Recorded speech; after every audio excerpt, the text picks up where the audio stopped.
The year was 1897, and the small, snow-covered town of Pine Ridge, Montana, lay still beneath a raging blizzard.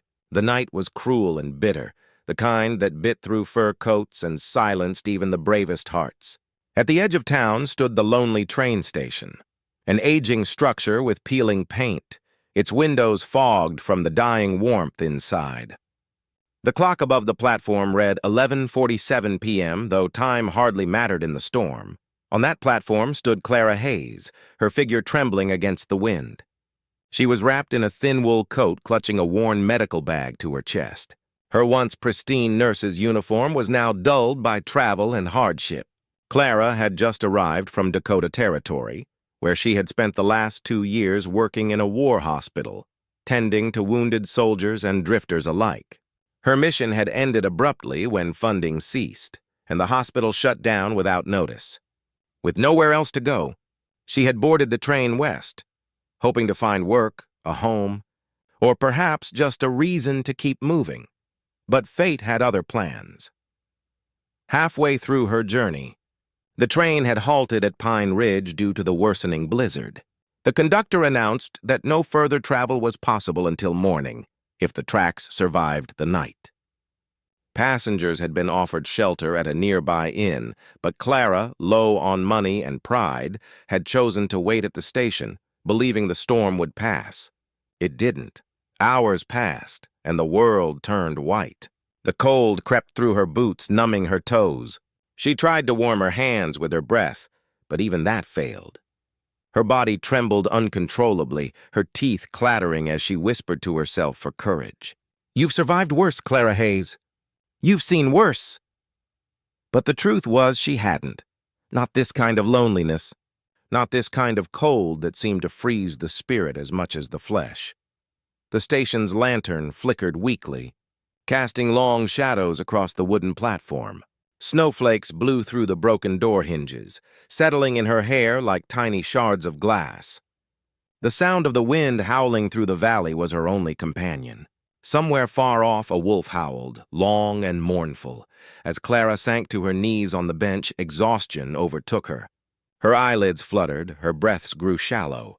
In that moment, she thought of her patients, their faces, their pleas for comfort, and how she'd promised herself never to give up on life, no matter how hard it became.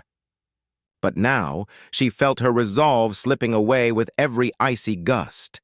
Then, amidst the storm's roar, came the faint sound of hooves, slow at first, then growing louder, rhythmic against the snow-packed ground.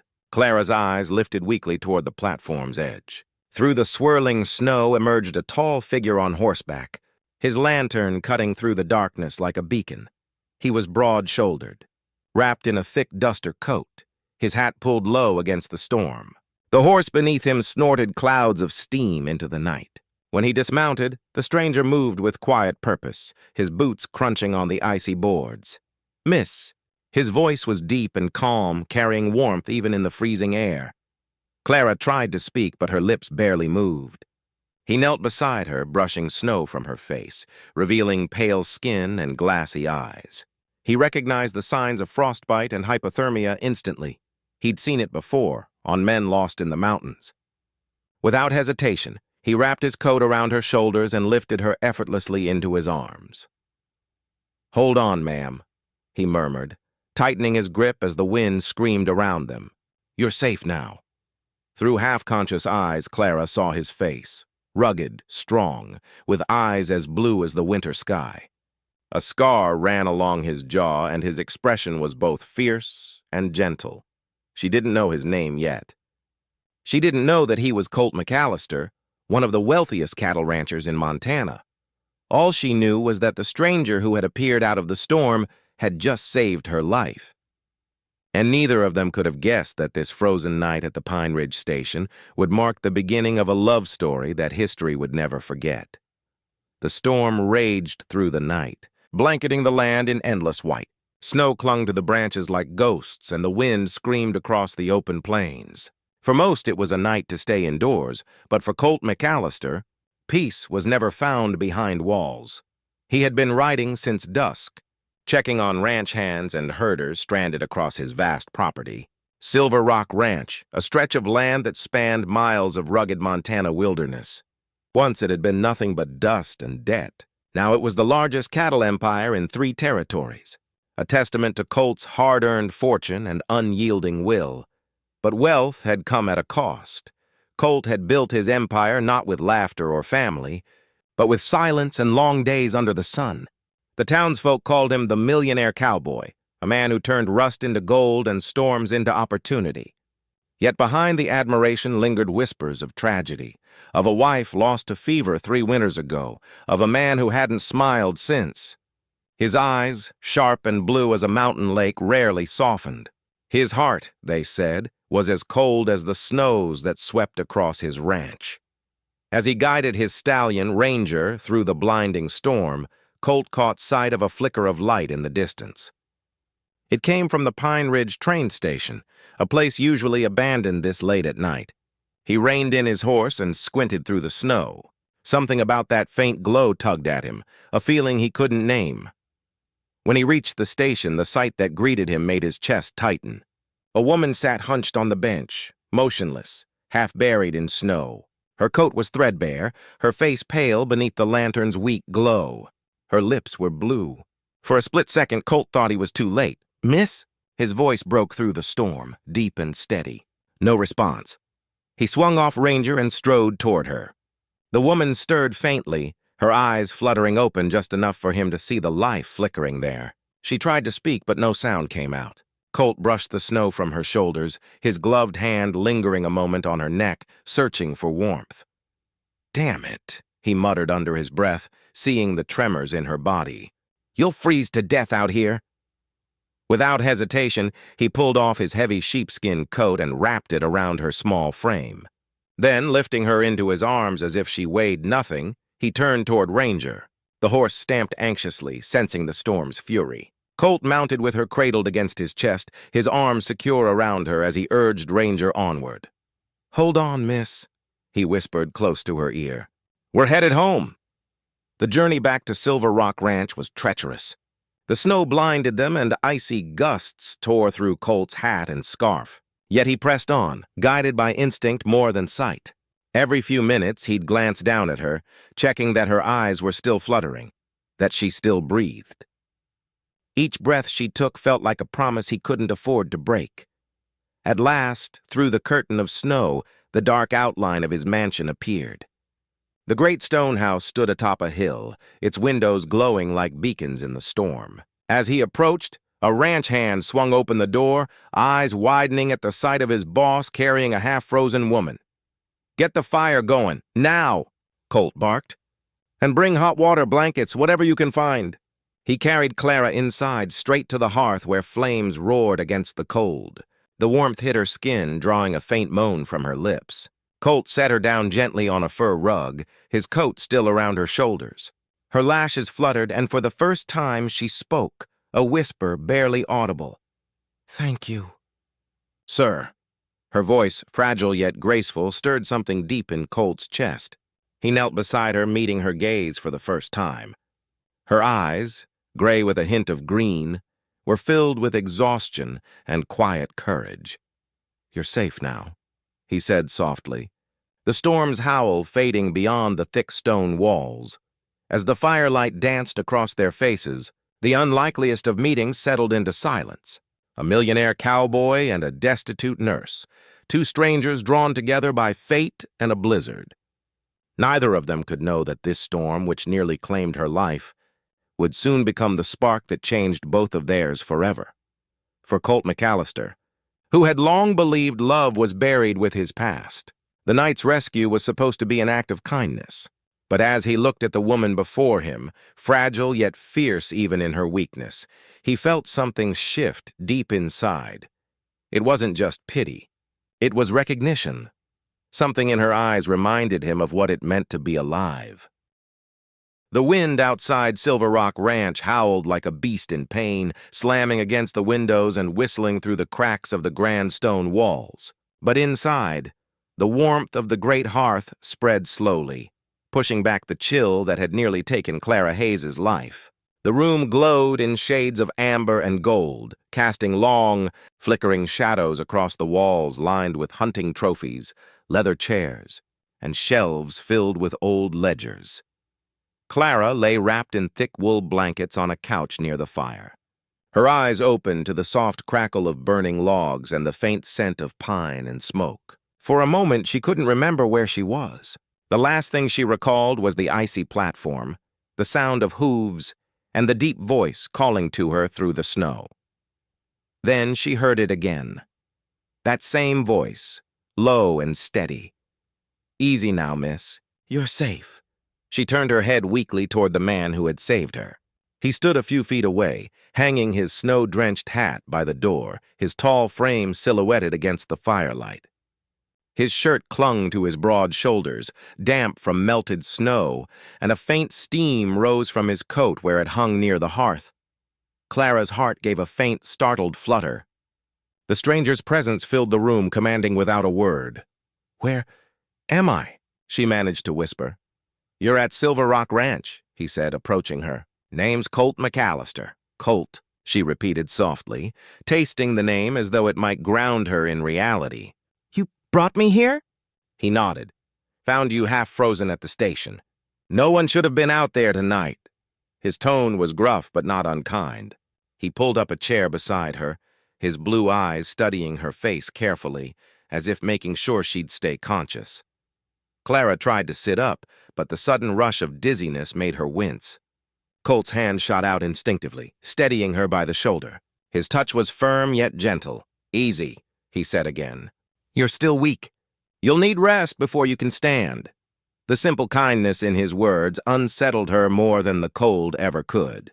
For years, she had been the one giving care, bandaging soldiers, comforting the dying, offering hope where there was none.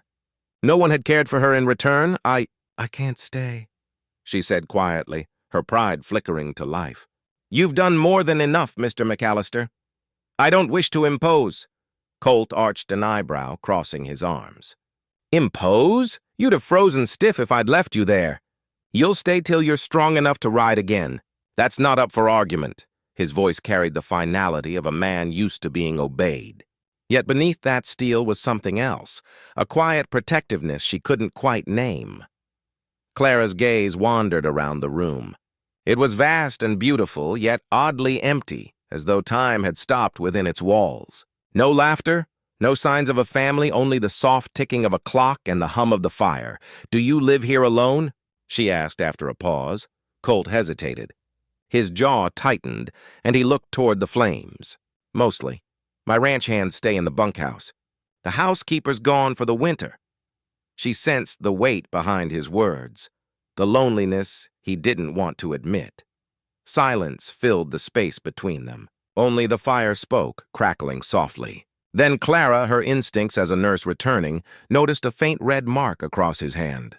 "You're hurt," she said, pointing. He looked down, dismissive. "It's nothing. A scratch from fixing the barn door earlier." Still, she reached for his hand. "Please let me see." Colt hesitated, but curiosity, or perhaps the calm certainty in her voice, made him comply. Her fingers were soft but sure as she examined the cut. "It may be small," she murmured, "but infection can turn even a scratch deadly in winter." He found himself watching her closely. The concentration in her expression, the gentleness in her touch. It stirred something in him he hadn't felt in years. When she was done, she leaned back, exhaustion returning. "There," she said softly. "You're fine now." Colt stood slowly, watching her settle back against the pillows. "You've got a healer's heart, Miss Hayes," he said quietly. "Even half frozen, you're still tending to others?" Clara smiled faintly. "It's what I do, or what I used to." He didn't press for more, though her words lingered in his mind long after she drifted into sleep. He stood there for a while, staring into the fire, listening to the storm fade into the distance. Outside, the snow was still falling, but inside Silver Rock Ranch, two broken souls had found a fragile peace, a warmth neither of them had known in far too long. And though neither could say it yet, both knew that fate had not brought them together by chance. The blizzard had quieted by dawn, leaving a white, glistening blanket over Silver Rock Ranch. Sunlight spilled through the frosted windows, casting soft golden rays across the great room where Clara lay recovering. The fire had burned low through the night, but the warmth still lingered, an almost tender contrast to the emptiness that filled the house. Clara stirred beneath the heavy quilts, her body weak but her mind alert. For the first time in days, she felt safe, though the unfamiliar luxury surrounding her unsettled her. The room was grand, high ceilings, carved oak beams, and shelves stacked with old books and ledgers. Paintings of horses and wild landscapes hung on the walls, each one a glimpse into the life of the man who owned this home. And there he was, standing by the window, Colt McAllister. He was dressed in a dark shirt, sleeves rolled to his elbows, his hat set aside. The morning light caught the hard lines of his face, the sharp jaw, the scar on his cheek, the weariness in his eyes. He stared out over his snow-covered land as though seeing something far beyond it. "Good morning," Clara said softly, her voice still hoarse. Colt turned, his expression unreadable. "You're awake. That's good." She tried to smile. "I owe you my life, Mr. McAllister. I don't know how to thank you." He nodded slightly, his gaze flicking toward the fire. "No need for thanks. I just did what anyone would have done."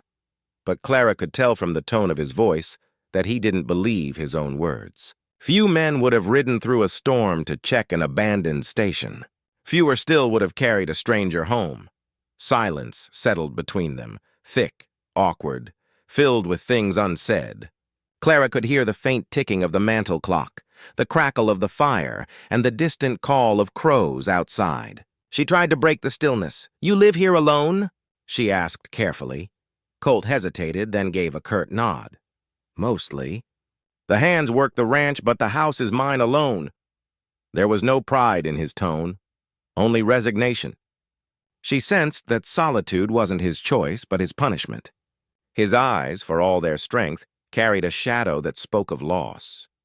Clara looked toward a small table where a single-framed photograph sat. It showed a young woman with gentle eyes and a soft smile standing beside Colt. Her dress was simple, her hands resting lightly on his arm. "Your wife?" Clara asked before she could stop herself. Colt's shoulders stiffened. He didn't turn around. "She's gone," he said flatly. "3 winters ago." "I'm sorry," Clara murmured. He gave no reply. The air seemed to grow heavier, the warmth of the room suddenly distant. Clara regretted her question, but couldn't help noticing how the pain flickered across his features before he masked it again. She shifted slightly, pulling the blanket tighter. "You must have cared for her very much." Colt finally looked at her then, his gaze steady but cold, a man who had built walls too high for sympathy to climb. "Caring doesn't change the ending," he said. "Death doesn't care how much you love someone." His words hung between them, sharp and final. Clara didn't speak after that. She knew grief when she saw it, the kind that hardened men and silenced hearts. She'd seen it in soldiers' eyes, in mothers who'd lost sons. But this man's pain was buried deeper, locked away behind pride and silence. After a long pause, Colt moved toward the door. "You'll find clean clothes in the chest beside the bed. Rest today. You're safe here, Mr. McAllister," Clara called softly as he reached the threshold. "You saved my life. That doesn't make you a stranger anymore." He stopped, but didn't turn around. For a moment she thought he might speak, but then he simply nodded once and left, his boots echoing down the empty hallway. Clara lay back, staring at the ceiling. The quiet of the mansion pressed in on her, and she realized just how hollow it was, a place of comfort without joy, wealth without warmth.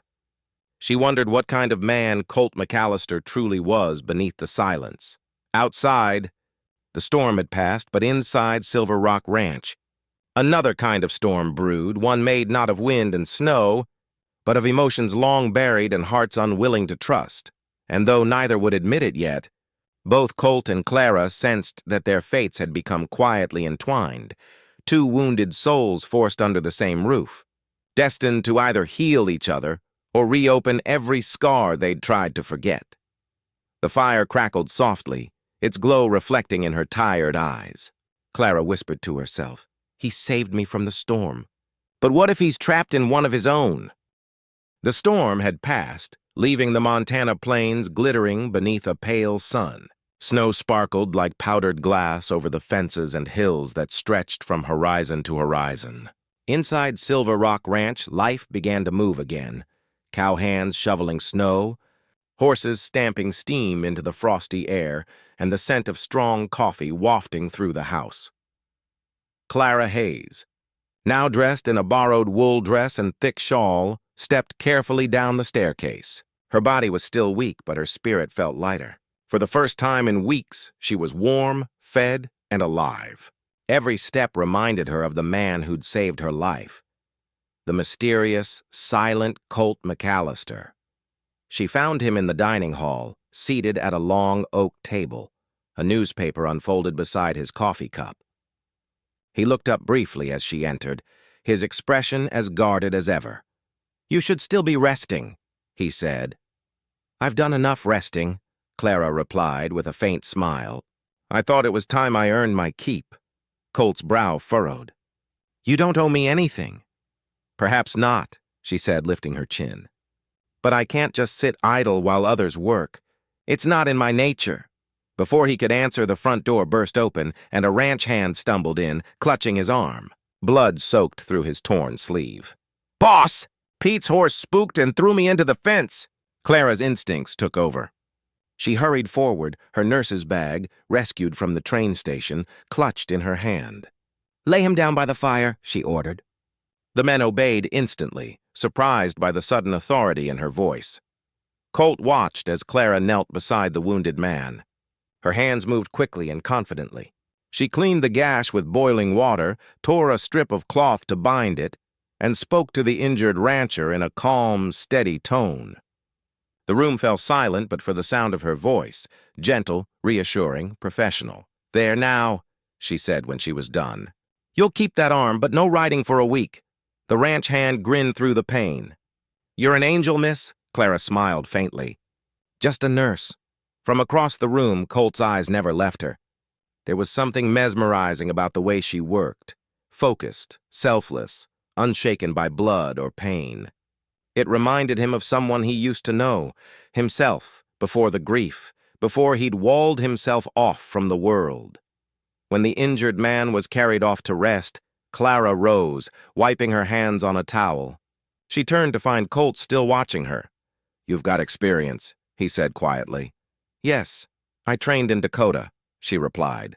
"Worked in field hospitals during the border conflicts." Her tone was calm, but her eyes flickered with something else. Pain, perhaps, or memory. Colt nodded slowly. "You saved that man's arm." "I've seen worse," she said. "A good wound just needs patience and a bit of faith." Colt poured her a cup of coffee and slid it across the table. "You handle yourself well under pressure." She gave a small laugh. "Pressure builds character, or breaks it." For the first time since she'd arrived, a faint smile touched Colt's lips. It was brief, barely there, but it softened the hard lines of his face. "I'd say you're built strong, Miss Hayes." Clara met his gaze. "Strength comes from necessity, Mr. McAllister, not from choice." Their eyes held for a long, charged moment before she looked away, focusing on her coffee. The fire crackled behind them, filling the silence that words couldn't bridge. As the day wore on, Clara tended to the ranch hand's scrapes and bruises, earning their admiration. They began calling her Doc Hayes, a title she wore with quiet pride. Even the roughest cowboys lowered their voices around her, out of respect. That night, Colt stood outside the barn, watching her through the window as she laughed softly with the men, her face glowing in the lamplight. It had been years since Silver Rock Ranch had heard laughter, years since warmth, not just from the fire, had filled its halls. Colt felt something stir deep within him. Gratitude, admiration, maybe something more dangerous. He had taken her in to save her from the cold, but now, he realized, it was she who was thawing the cold within him. When Clara finally looked up and met his gaze through the window, Colt turned away too quickly. But the ghost of her smile lingered in his mind long after he walked back inside.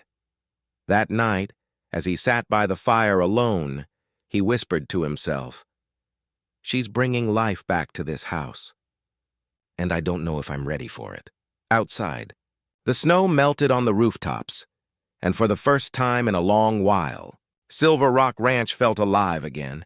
Winter loosened its grip on Montana, and the land surrounding Silver Rock Ranch began to stir with life once more. Streams thawed, the air softened, and the scent of wet earth replaced the sting of snow. With the change in season came a quiet shift within the ranch house, too, subtle yet undeniable. Clara Hayes had now been at Silver Rock for nearly 3 weeks. What had begun as a temporary refuge had turned into something more, a rhythm, a fragile peace. She rose early, helped the cook prepare breakfast for the ranch hands, tended to the injured, and managed small tasks around the estate. Her laughter began to echo in the hallways, mingling with the clatter of boots and the neighing of horses outside. For the first time in years, Colt McAllister found himself listening for that sound. He would pass the kitchen just to hear her humming. He would linger near the stables, pretending to check the horses only to catch a glimpse of her walking among the pastures, her shawl fluttering in the wind. He didn't understand it, this warmth that kept rising in his chest whenever she was near. But for all their growing comfort, both carried secrets that shadowed their every glance. One afternoon, as Clara organized medical supplies in the old guest room she'd turned into a small infirmary, she found Colt standing at the door. His hat was in his hands, his expression unreadable. "You've made yourself useful around here," he said, almost gruffly. She smiled. "Would you rather I didn't?" He hesitated, then shook his head. "No, the men trust you." "That's saying something." Clara noticed the fatigue in his eyes. "And do you trust me, Mr. McAllister?" He looked at her for a long moment, his jaw tightening. "I'm working on it," she laughed softly. "I'll take that as progress." But then Colt's expression shifted, more serious, more searching. "You never said what brought you to Montana, Miss Hayes. A woman like you doesn't just end up freezing at a train station for no reason." Clara froze, her hands trembling slightly. "It's a long story," she murmured. "I've got time," he replied. She set down the bandages and turned toward the window. The sky outside was streaked with orange as the sun dipped low over the hills. "I was a nurse in Dakota," she began slowly. "Worked in a frontier hospital during the border conflicts. We treated soldiers, travelers, anyone who came through our doors. But one night, a man was brought in. A gunshot wound. Colt said nothing, waiting. The sheriff said he was an outlaw," Clara continued, her voice quieter now. "They wanted me to let him die. Said he'd killed men, robbed banks. But I couldn't. I don't choose who deserves saving and who doesn't." Her eyes glistened in the dim light. "So I treated him. Kept him alive until he escaped. The next morning, the marshal arrived and accused me of aiding a fugitive. They stripped me of my position, blacklisted me from every hospital in the territory." Colt's jaw clenched. "The man you saved, did he ever come back?" She shook her head. "Never. He vanished into the hills. I packed my things and left. I thought if I traveled west, I might find work somewhere new. But instead," she looked down, meeting his gaze, "I found you." For a long while, Colt didn't speak. Then, in a low voice, he said, "You said it was a gunshot wound. Do you remember the man's name?" Clara frowned, searching her memory. "He called himself Wyatt McAllister." The air went still. Colt's eyes darkened, his knuckles tightening around his hat. "Wyatt was my brother," he said finally. Clara's breath caught. "Your brother?" "He ran with a gang for years. I thought he'd been killed in a raid near the Dakota line." Colt stepped closer, his voice rough with emotion. "You're saying you saved his life?" The room was silent but for the faint crackle of the lantern. Clara could hardly breathe. "I didn't know," she whispered. "I had no idea he was your kin?" Colt turned away, his heart twisting. The woman he'd brought into his home, the one who had brought warmth and laughter back into his life, was bound to the same bloodline that had nearly destroyed him. Clara took a hesitant step forward. "If I'd known, He raised a hand. "You didn't. But that doesn't change what's been done." She flinched at the cold edge in his tone. The invisible wall between them, which had slowly begun to crumble, suddenly rebuilt itself, taller, thicker than before. As Colt walked out of the room, Clara felt the ache of regret settle deep in her chest. She had finally found a place where she belonged, only to discover that her past had followed her once again. And for Colt, the revelation felt like fate's cruel joke. The woman who had thawed his frozen heart carried the blood-tied memory of the one man who had betrayed him most. Outside, thunder rolled across the mountains, a storm brewing once again, not of snow this time, but of secrets and sorrow. The days that followed were steeped in silence. Silver Rock Ranch, once lively again under Clara's gentle touch, grew heavy with tension. The air between her and Colt McAllister was thick with unspoken words, half-born apologies, buried emotions, and the ghost of a man neither could forget. Every time Colt looked at Clara now, he saw not the woman who had brought laughter back to his halls, but the nurse who had saved his brother's life, the brother who had betrayed him, stolen from him, and left their family name in disgrace. Wyatt McAllister. The wound that Colt thought had long healed now throbbed again, raw and bitter. Yet, despite the anger burning quietly in his chest, he couldn't ignore her presence. Clara continued her duties with quiet determination. She tended to the horses, helped the ranch hands, and nursed the injured. But beneath her composure, guilt gnawed at her. She hadn't known who Wyatt truly was, but that didn't ease the ache of having reopened Colt's deepest scar. One evening, as the sun dipped behind the mountains and shadows stretched across the snow-melted plains, a rider appeared on the horizon. The ranch dogs began barking, their deep growls echoing across the yard. Colt stepped onto the porch, his hand instinctively reaching for the revolver at his hip. The rider approached slowly, the dust rising around his horse. When he stopped before the ranch, Colt's eyes narrowed. The man dismounted, his face hidden beneath a wide-brimmed hat. "Evening, McAllister," he drawled. Colt's jaw tightened. "Do I know you?" The man smirked. "Name's Jeb Raleigh. I used to ride with your brother." The moment the name left his lips, every muscle in Colt's body tensed. "You're not welcome here," he said coldly. Jeb's grin widened, revealing a gold tooth. "Didn't come for pleasantries, friend. Came to deliver a message. Wyatt's old gang's riding again, and they ain't too happy. Word's out that Wyatt's little nurse friend is staying under your roof. They figure if she's with you, you might know where he is. And they want answers." Colt's eyes darkened. "Wyatt's dead to me," he said flatly. "And if those men come near this ranch, they'll regret it." Jeb tipped his hat mockingly. "We'll see about that." He mounted his horse and rode off, leaving a trail of dust and dread behind him. When Colt returned inside, Clara was waiting by the staircase. Her eyes were wide. She'd heard enough. "They're coming. For me?" Colt exhaled heavily. "They think you can lead them to Wyatt. They're wrong." Clara stepped closer, trembling slightly. "I can't let them endanger your home, your men. If I leave now, they might follow me instead." "You're not going anywhere," Colt snapped, more sharply than he intended. His voice softened after a moment. "If they want trouble, they'll find it waiting here. This ranch is protected."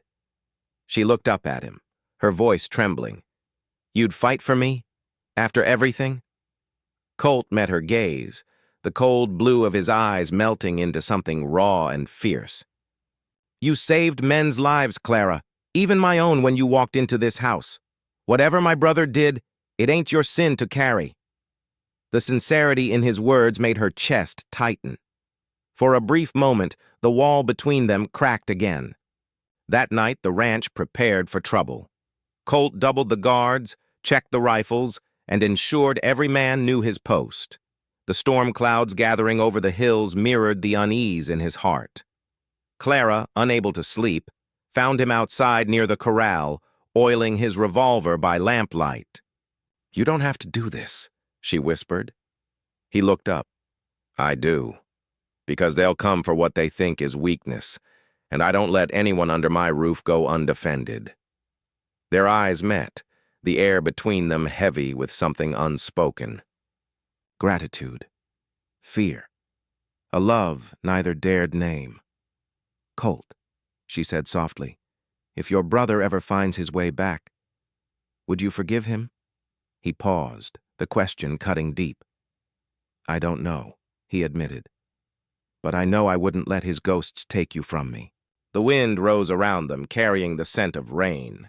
Somewhere in the distance, thunder rolled, a warning that the peace they had found was about to be shattered. Clara reached out, her hand brushing his arm. "Then we face it together," she said. Colt looked at her. This woman who had walked into his life by accident, who had healed more than she knew, and nodded once. Together. As the first lightning flashed across the horizon, the millionaire cowboy and the nurse stood side by side beneath the open sky, bracing for the reckoning that was galloping toward them from the past.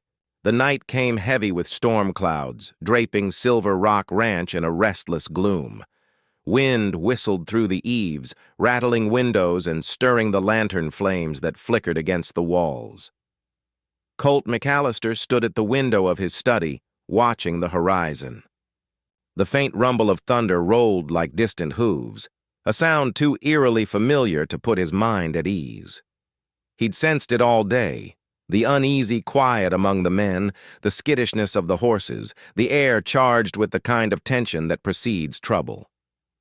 Jeb Rawley's warning echoed in his mind. Wyatt's gang knows she's here. Down the hall, Clara Hayes sat by the hearth, her fingers nervously gripping the edge of her shawl.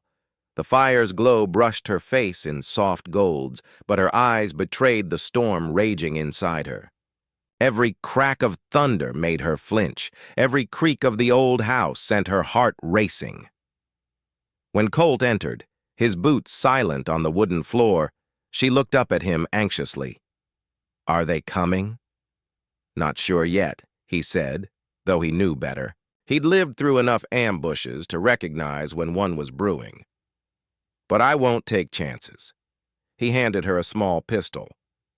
Clara hesitated before taking it. "I've never—" "You aim, you breathe, and you don't hesitate," Colt said firmly. "If anyone gets past me or the men, you shoot." Clara swallowed hard, nodding. "And you?" He met her eyes, his voice low. "I'll be where I always am, out front." The wind howled louder, rain beginning to splatter against the windows. Outside, lightning flashed, illuminating the wide expanse of land and the silhouettes of the ranch hands moving into position, rifles ready, horses tied down, lanterns doused. The world seemed to hold its breath. Then, just past midnight, the storm broke. The first gunshot cracked through the night like a whip, followed by the echoing thunder of hooves. Colt was already on the porch, revolver drawn, barking orders. "Hold your lines! No one breaks the gate!" Figures on horseback emerged from the darkness. 5, maybe 6 men, faces shadowed beneath their hats, guns glinting in the lightning. They rode hard toward the corrals, firing wildly. The men of Silver Rock fired back, bullets sparking against the fences and stone walls. Inside the house, Clara crouched near the window, clutching the pistol Colt had given her. She could hear the shouting, the gunfire, the chaos outside. Every instinct told her to hide, but her heart screamed otherwise. She peeked out the window and froze. A figure was creeping toward the side door, a man dressed in black, moving low to the ground. Without thinking, Clara ran to the hallway and positioned herself near the doorway. Her hands trembled as she raised the pistol. The door creaked open. The outlaw stepped inside, dripping rain, his knife glinting in the dim light. Clara took a shaky breath, her heart hammering in her ears. "Stop right there," she said, her voice trembling. The man laughed low. "You're the nurse, ain't you? Wyatt's girl. You'll fetch a fine bargain for the boys." Clara's fear turned to resolve. "Not tonight," she whispered, and pulled the trigger. The gunshot echoed through the hall, and the man dropped to the floor with a cry. Clara staggered back, her breath coming fast. She'd done it. She'd survived. Outside, Colt heard the shot, and his blood ran cold. "Clara!" he shouted, tearing back toward the house. He kicked open the door to find her standing over the fallen intruder, her eyes wide and glassy. "Are you hurt?" he demanded, rushing to her side. She shook her head, tears spilling freely now. I didn't want to do it, Colt, but he was going to—" He caught her in his arms, holding her close. "You did what you had to," he murmured, voice rough. "You were brave."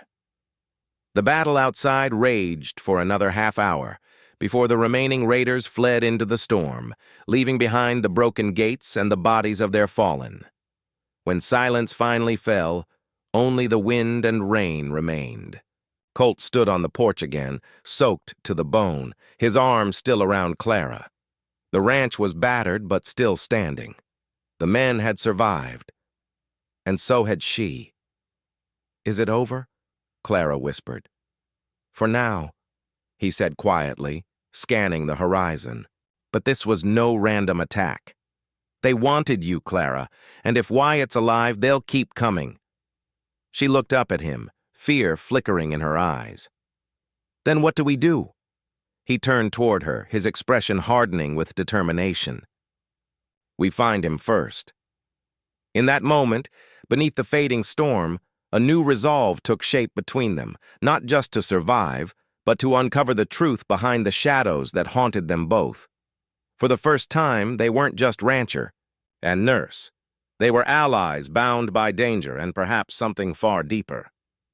The morning after the ambush dawned gray and heavy, the air still thick with the scent of gunpowder and rain. Smoke rose from the broken fence line where bullets had splintered wood, and the ground was littered with the remnants of the night's violence. Silver Rock Ranch bore its scars, but it had endured. Inside the house, Clara Hayes moved quietly through the hallways, checking the wounded ranch hands one by one. Her hands were steady, her voice calm, but her eyes carried exhaustion and something deeper, guilt. Every time she looked at the fallen men, she felt the weight of their suffering pressing on her heart. They had been attacked because of her, and that truth gnawed at her soul. In the kitchen, Colt McAllister stood by the window, his arm bandaged, his gaze fixed on the horizon. The storm had passed, but his mind was far from calm. He had faced rustlers, bandits, and betrayal before, but this was different. This time, the danger had followed a woman into his life, a woman who, against all reason, he couldn't bring himself to blame. When Clara entered, he turned to her. "The men say you saved Hank's life," he said quietly. She shrugged, tired. "It's my job." He studied her face, noticing the faint tremor in her hands. "You also took a life last night," he said gently. "That's not nothing." Her eyes dropped. "He would have killed me, Colt, but still, it doesn't feel right." He stepped closer. "Nothing about killing ever does. But don't carry that burden alone. You did what you had to." She looked up at him then, tears glimmering in her eyes. "They came for me. Because of Wyatt. Because of what I did years ago." Colt's jaw tightened at the mention of his brother. "Wyatt made his choices," he said, voice rough. "You didn't pull him into that life. You saved him. If anything, you gave him a chance to walk away." Clara hesitated, then asked the question that had haunted her since the attack. "Do you think he's still alive?" Colt exhaled slowly, the lines around his eyes deepening. "If his gang's still out there, maybe. Wyatt was always too clever for his own good." Silence hung between them. The faint clatter of dishes and the murmur of men outside were the only sounds. Then Colt spoke again, his tone determined. "I'm going after him." Clara's heart skipped. "What, alone?" "He's my blood," Colt said, slipping on his coat. "This isn't just about revenge. It's about ending this once and for all. If Wyatt's alive, he's dragging your name through the mud to cover his own sins. I can't let that stand." Clara stepped in front of him, gripping his arm. "You can't face those men by yourself." They'll kill you before you even find him." "I've faced worse," he said, though his eyes softened when they met hers. She shook her head. "Then take me with you." The room went still. Colt blinked, surprised. "You?" "I know his habits," Clara said, her voice firm.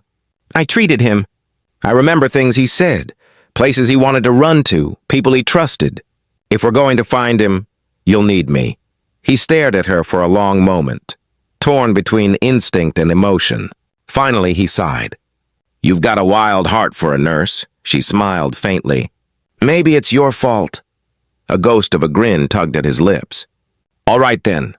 We ride at dawn." That night, Clara packed a small satchel, medical supplies, a clean change of clothes, a small silver cross she kept hidden in her apron. She paused by the window, gazing out at the land stretching endlessly under the stars. Somewhere out there was the man who had destroyed both their lives and the chance to finally put the past to rest. In the stable, Colt saddled his horse, the lamplight glinting off his revolver.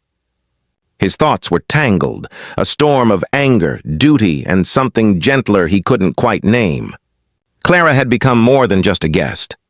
She was the only person who could look past the hardened shell he wore and still see the man underneath. When morning came, the two of them rode out together, side by side, their horses kicking up dust on the open trail. The rising sun bathed the prairie in gold, and though danger awaited, there was something freeing in that moment. For the first time, Clara wasn't running from her past, and Colt wasn't hiding from his pain. The road ahead was uncertain, but one thing was clear. Redemption wasn't something found in safety. It had to be earned through courage, through truth, and through love that could survive even the weight of history. As the ranch disappeared behind them, Clara looked at Colt and said softly, "We'll find him." Colt nodded, his gaze fixed on the horizon. "And when we do, we'll end this, for good." The trail to Wyatt McAllister was long and harsh, cutting through the unforgiving wilderness of the Montana frontier. Colt and Clara rode side by side for days, following faint rumors that drifted through small towns and saloons, stories of a wounded outlaw seen near the Bitterroot Mountains, a man with McAllister eyes and a silver coin scar on his cheek. The land itself seemed to test their resolve.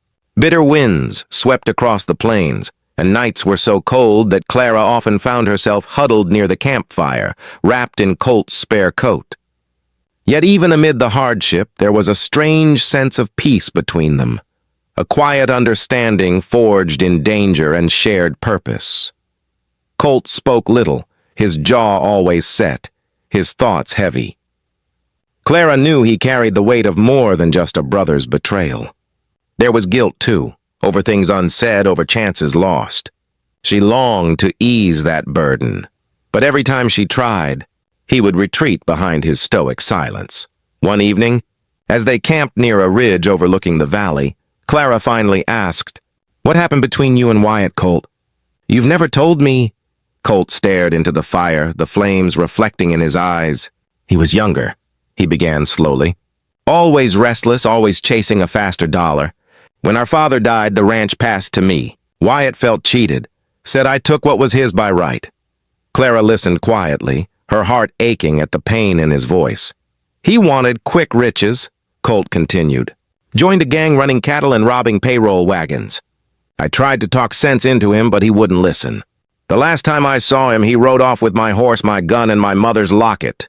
Said I'd thank him someday when he made us rich." He looked up, the firelight flickering across his hardened features. "A week later, the law came knocking. They thought I was part of it. I nearly lost everything. Wyatt vanished, and I spent years rebuilding what he'd torn apart."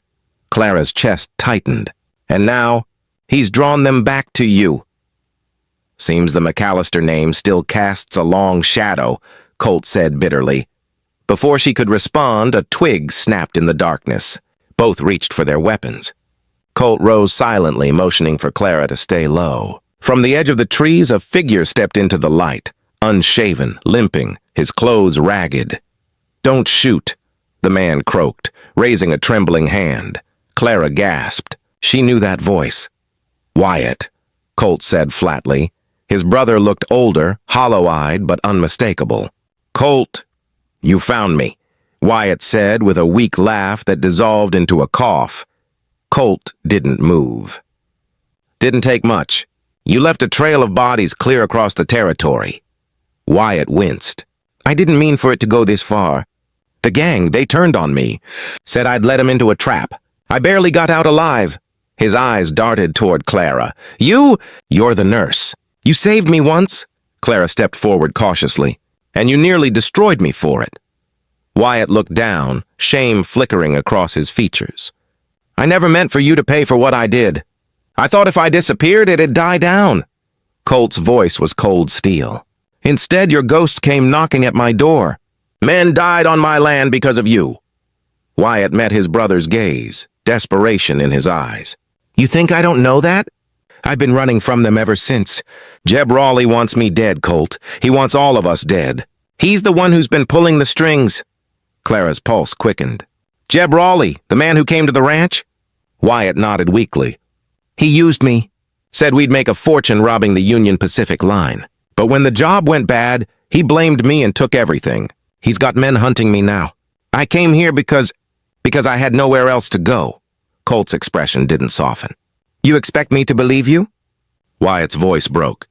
"No, I just hoped you'd let me die somewhere familiar." For a long moment, Colt said nothing. The fire crackled between them, casting long shadows on the ground. Clara's heart ached at the sight.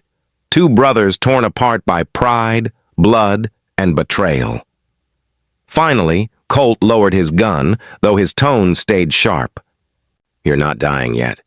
"Not till I hear the whole truth." Wyatt's gaze lifted, filled with weary gratitude. "Then you'd better listen close, because Raleigh's not done. He's coming for you next." As thunder rolled in the distance, Colt realized the fight that had begun at Silver Rock was far from over. Blood had been spilled, and more would come before redemption was earned. And this time, family would stand at the heart of it all. The dawn that followed was pale and uneasy. The storm had passed, but the world still felt heavy with tension. Colt McAllister sat by the dying campfire, staring at his younger brother's sleeping form. Wyatt lay wrapped in blankets, his face gaunt and pale beneath a layer of grime. Though exhaustion had silenced him, Colt could see the guilt carved deep into every line of his face. Beside them, Clara Hayes prepared a poultice from herbs she'd gathered the night before. Her movements were steady, deliberate, nurses' hands that had seen too much suffering and learned to heal even when the heart resisted. She knelt beside Wyatt and began dressing his wounds, careful but unsparing.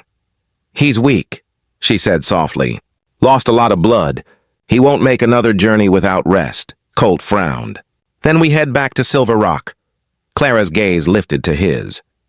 "That's dangerous. Raleigh's men could be watching the ranch." "I know," Colt replied grimly. "But I won't leave my brother to die out here. And if Raleigh's coming for me, I'd rather face him on my own land." Clara hesitated, then nodded. "Then we ride carefully and pray we're not followed." By midday, they had Wyatt slumped over a horse, riding slow through the foothills. The path home was long, winding through forests still slick with rain. Every snapping branch made Clara flinch. Colt kept scanning the horizon, his revolver never far from reach. For 3 days they traveled like that, tense, silent, bound together by necessity and blood. Clara nursed Wyatt through fevered nights while Colt stood watch, his heart torn between duty and fury. Sometimes, in the dim firelight, he would look at his brother and remember the boy who used to chase him through the meadows, laughter echoing against the wind. But that boy was gone, replaced by a man whose choices had left a trail of death behind them. On the 4th evening, Silver Rock Ranch came into view, its broad fields bathed in sunset gold, fences mended, smoke rising gently from the chimneys. It should have looked like home, but something felt wrong. Too quiet, too still. Colt pulled his horse to a stop. "Stay here," he ordered, but Clara shook her head. "I'm not waiting out here alone." He didn't argue. Together they rode down the dirt path toward the main house. The closer they got, the more the unease grew. A broken gate hung loose. A saddle lay discarded in the mud. And then, near the barn, they saw it. One of Colt's men lying face down in the dirt, unmoving. "God Almighty," Colt whispered, leaping off his horse. He turned the man over. Sam Dugan, loyal ranch hand since before the war. A single bullet wound marked his chest. "They've been here," Clara said, her voice trembling. Colt's jaw tightened. "Raleigh!" They moved quickly, dragging Wyatt inside the house and bolting the doors. Clara tended to him again, though her hands shook with fear. Colt, meanwhile, checked every room, every window.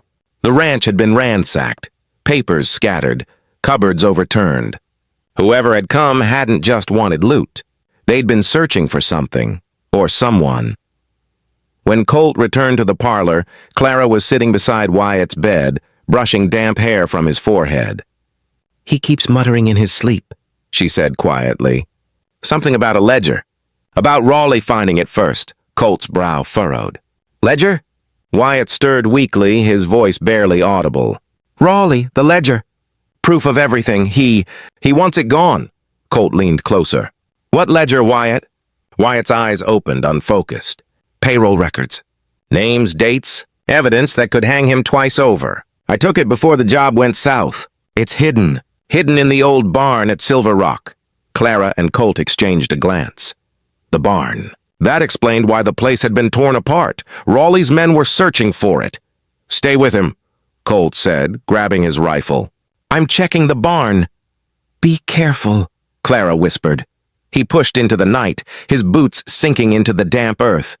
The barn loomed ahead, its doors half open, moonlight glinting off the wet wood. Inside, hay lay scattered and tools were strewn across the floor. Colt's steps were slow, deliberate. He reached the back wall, pried open a loose board, and there it was, a weathered leather book wrapped in cloth. The ledger. He had just slipped it into his coat when a voice behind him drawled, "You always did have a nose for trouble, McAllister." Colt spun around. Jeb Raleigh stood in the doorway, gun leveled, his grin as sharp as a knife. "You've been a hard man to find." Colt's eyes narrowed. "I was hoping you'd show your face." Raleigh chuckled. "Oh, I figured as much. Now hand over that ledger, and maybe I'll let your brother die quick." From the house, Clara's distant scream shattered the stillness. Colt's blood ran cold. He tightened his grip on the rifle and met Raleigh's gaze with ice in his voice. "You made a mistake coming here, Jeb," Raleigh smirked. "We'll see about that." The night at Silver Rock was far from over, and before dawn, the ranch would once again become a battlefield where love, blood, and redemption would collide. Lightning split the night sky above Silver Rock Ranch, casting jagged shadows across the barnyard. The storm had returned, as if the heavens themselves refused to look away from what was about to unfold. Colt McAllister stood inside the barn, rain dripping from his hat, the stolen ledger heavy in his coat. Across from him, Jeb Raleigh grinned like a wolf, revolver steady in his hand. "You always were the noble type," Raleigh sneered. "Taking in strays, protecting the weak. Guess that's what makes you easy to bleed." Colt's jaw tightened. "You talk too much."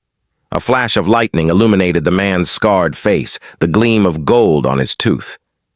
Behind that sneer was cruelty, the kind that came from years of getting what he wanted by force. And tonight he wanted the ledger, the one thing that could expose his crimes and destroy his empire. "Where's my brother?" Colt asked, his voice cold. Raleigh smirked. "Wyatt's alive, for now. My boys are watching the house. Pretty little nurse, too. Shame if she got caught in the crossfire." At that, Colt's control snapped. He dove sideways just as Raleigh fired. The bullet splintered the wood beam beside him. Colt rolled, drew his revolver, and fired back, once, twice, forcing Raleigh to take cover behind a wagon. The gunfire roared through the storm, echoing off the walls. Meanwhile, in the house, Clara Hayes heard the shots and froze. Wyatt stirred weakly, his face pale. "Raleigh," he rasped. "He's here." Clara's heart pounded. She snatched the small pistol Colt had given her and ran to the door. But as she stepped into the hallway, she was met by two of Raleigh's men kicking down the entrance, guns drawn. "Evening, miss," one jeered. "Boss says to bring you along." Clara backed away, raising the pistol. Her voice shook, but her hands didn't. "Not this time!" The man lunged and she fired, once, cleanly. He crumpled to the floor. The second outlaw hesitated, startled by her defiance. She swung the pistol toward him. "Drop it." He hesitated just long enough for a weak but defiant voice to growl from behind her. "Do what the lady says." Wyatt. He had dragged himself from bed, clutching Colt's spare rifle. The outlaw cursed and bolted back into the storm, shouting for help. Clara ran to Wyatt's side. "You shouldn't have moved." He grinned faintly. "Ain't letting Raleigh win without me taking a shot." Back in the barn, Colt and Raleigh circled each other like predators. The rain poured through gaps in the roof, mixing with the scent of gunpowder. "Give me the ledger, McAllister," Raleigh snarled. "Or I'll burn your whole damn ranch to the ground," Colt's eyes flashed. "You already took enough from me. You don't get this too." Raleigh fired again, grazing Colt's shoulder. Pain seared through him, but he stayed standing, jaw clenched. He fired back, hitting Raleigh's gun hand. The weapon flew from his grip, clattering across the floor. Raleigh howled and lunged, tackling Colt into the dirt. They fought hand to hand, grunting, striking, rolling through the mud. Years of rage came pouring out in every punch. Colt slammed Raleigh's head into the ground, but the outlaw twisted free, grabbing a pitchfork. Clara burst into the barn just as Raleigh swung the weapon down. "Colt!" she screamed. Colt rolled aside, the pitchfork missed by inches. He grabbed a broken plank and struck Raleigh across the face, sending him sprawling. For a moment, all was still except for the thunder overhead. Raleigh lay on his back, blood mixing with rainwater, his chest heaving. Colt stood over him, breathing hard, revolver aimed. "Do it," Raleigh spat, blood on his lips. "You're just like your brother. Always too soft to finish the job." Colt hesitated, his finger tightening on the trigger. Then Clara's voice cut through the storm. "Colt, don't!" He turned to her. Her eyes were full of tears, not fear, but conviction. "If you kill him, you'll lose everything you've fought to be." "You'll become him." Colt's hand trembled. For a heartbeat, he saw Wyatt's face, the boy he used to protect, the man he'd nearly lost to anger. Slowly, he lowered the gun. Raleigh sneered. "Fool," but his smirk died as Colt struck him hard across the jaw, knocking him unconscious. "No," Colt said, voice low and steady. "Just done with men like you." Wyatt stumbled into the barn, supported by Clara. His eyes went to Raleigh's limp form and then to his brother. "You finally did it," he rasped. Colt looked at him, not with anger, but weary compassion. "We did. Now let's finish this." Together, they bound Raleigh and gathered the ledger. When the sheriff arrived at dawn, the storm had passed. As the sun broke through the clouds, Colt stood beside Clara, watching the lawmen haul Raleigh away. Wyatt, weak but alive, leaned against the fence, looking at his brother with something close to peace. For the first time in years, Silver Rock Ranch was quiet again, scarred but unbroken, and though the battle. The morning after Jeb Raleigh's arrest dawned soft and golden, the kind of light that promised new beginnings. Yet at Silver Rock Ranch, the air was thick with exhaustion and unspoken goodbyes. The battle had ended, but its echoes lingered in every shattered window, every blood-stained floorboard. Colt McAllister stood on the porch, gazing across the sunlit valley. The land he had fought for, his father's legacy, stretched endlessly before him, glistening with dew. Horses grazed quietly in the pasture. It looked peaceful again, almost like before everything had gone wrong. But peace had come at a price. Behind him, the sound of boots on wood made him turn. Wyatt was there, pale but upright, leaning heavily on a cane. The doctor from town had come at dawn, patched his wounds, and left strict orders for rest. Wyatt, of course, ignored them. "Morning," Colt said softly. "Morning," Wyatt answered, his voice hoarse. He looked out over the land. "She's still beautiful, ain't she?" Colt nodded. "Always was." For a long time, they stood in silence, watching the horses move lazily in the distance. The storm had washed away the grime, leaving everything bright and clean, except, perhaps, their hearts. Wyatt sighed. "You should hate me, Colt. God knows I deserve it." Colt looked at his brother. Really looked. at the scars, the pain, the guilt in his eyes. "I did, for a while," he admitted. "But hate doesn't fix what's broken. It just makes the cracks deeper." Wyatt's lips trembled with something like relief. "You always were the better man." Colt shook his head. "No, just the one who stayed put long enough to make peace with himself." The wind carried the smell of hay and wildflowers. Somewhere inside the house, Clara Hayes was tending to the wounded ranch hands, her soft voice carrying through the open windows. Every now and then, Colt's gaze drifted that way, drawn by something gentle and inevitable. Wyatt caught the look and smiled faintly. "She's good for you," he murmured. Colt turned back, embarrassed but not denying it. "She saved your life. Twice." "And yours," Wyatt said knowingly. "Don't pretend otherwise." They both laughed, a fragile, tired sound, but real. Then Wyatt grew quiet again. "I've been thinking, Colt. When I get my strength back, I'm gonna leave Silver Rock. Head east, maybe. Start over." Colt's jaw tightened. He'd known this moment was coming, but it still hit hard. "You don't have to go." Wyatt shook his head. "Yeah, I do. Folks around here, they'll always remember what I did. I can't rebuild myself with those eyes watching. Besides, this land, it's yours now." "You earned it." Colt stepped closer, gripping Wyatt's shoulder. "You're my brother. That means this place will always be yours, too." Wyatt smiled sadly. "Then promise me one thing. Don't spend the rest of your life fighting ghosts. You've got someone who makes you smile again. Don't lose her." Colt followed Wyatt's gaze toward the doorway, where Clara stood watching them quietly. She wore a soft blue dress, sunlight catching her hair. She didn't speak, and she didn't have to. The look in her eyes said everything. Gratitude, affection, and the hope of something deeper waiting just beyond the grief. Wyatt took a slow breath, the kind that sounded like acceptance. "Guess it's time for me to hit the road again. Maybe I'll find some peace out there." Colt swallowed hard. "You'll always have a home here, Wyatt, no matter where you go." The younger man nodded, his throat working as he fought back emotion. "Take care of her. And yourself." Colt clasped his brother's hand, gripping it tight. "You do the same." By afternoon, Wyatt was gone, riding eastward down the long dirt trail that led through the valley. The sun dipped low behind him, turning his silhouette into a streak of gold and shadow. Clara stepped up beside Colt on the porch, her hand finding his. For a long moment, they said nothing. They simply watched the horizon together, where the trail faded into light. "Do you think he'll come back?" she asked softly.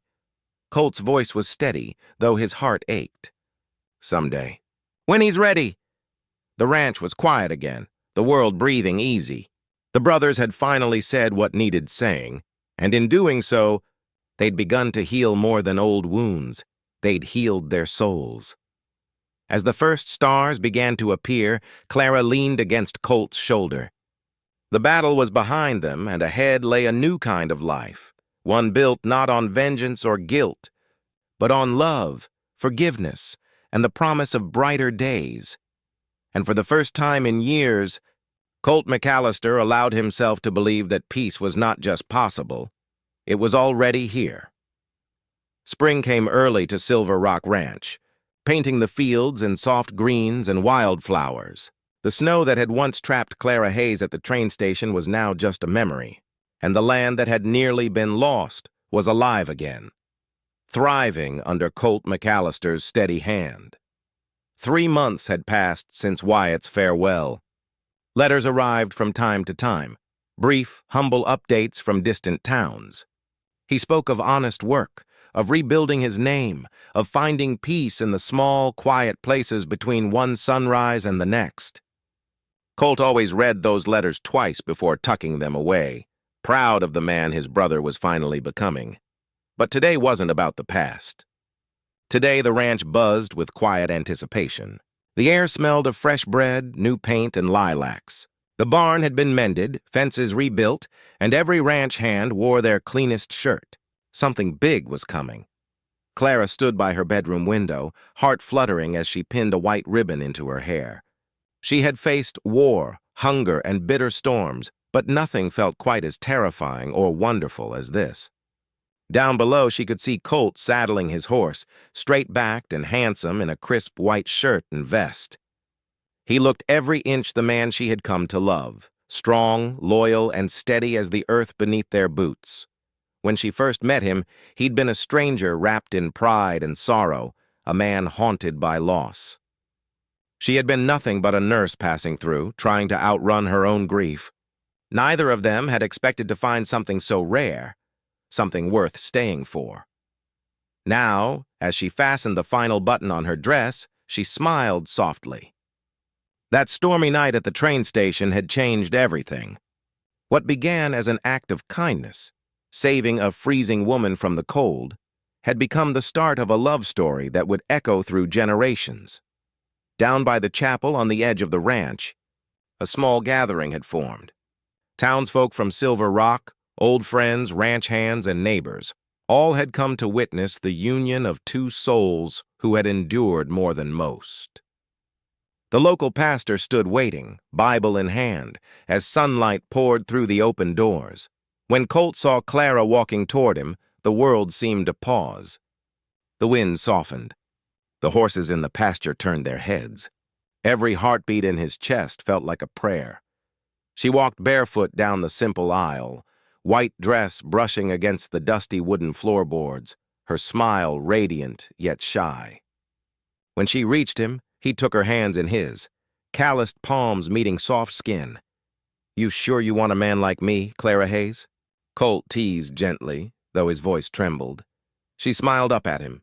"I don't want anyone else, Colt McAllister. You found me when I was lost, and you never let go." The pastor began to speak, but for the two of them, the words blurred into the hum of wind and the rustle of grass. All they really heard were the vows that mattered, the promises made with eyes, with touch, with years of unspoken faith. When the ceremony ended, Colt kissed her beneath the open sky, and the crowd erupted in cheers. The ranch hands fired celebratory shots into the air, laughter ringing across the valley. Clara laughed too, her joy unrestrained, her eyes bright with tears. Later, as twilight fell, Colt led her to the hill overlooking the ranch. The same hill where he used to sit alone, wondering if peace would ever find him. Now, he sat with Clara in his arms, watching the lanterns flicker below as music and laughter floated up from the barn. "Do you ever think," Clara whispered, "how strange it all was? That storm, that station, all the pain we went through just to end up here?" Colt smiled, brushing a loose strand of hair from her face. "Sometimes the worst nights lead us to the best mornings." She rested her head against his shoulder. "You think folks will remember our story?"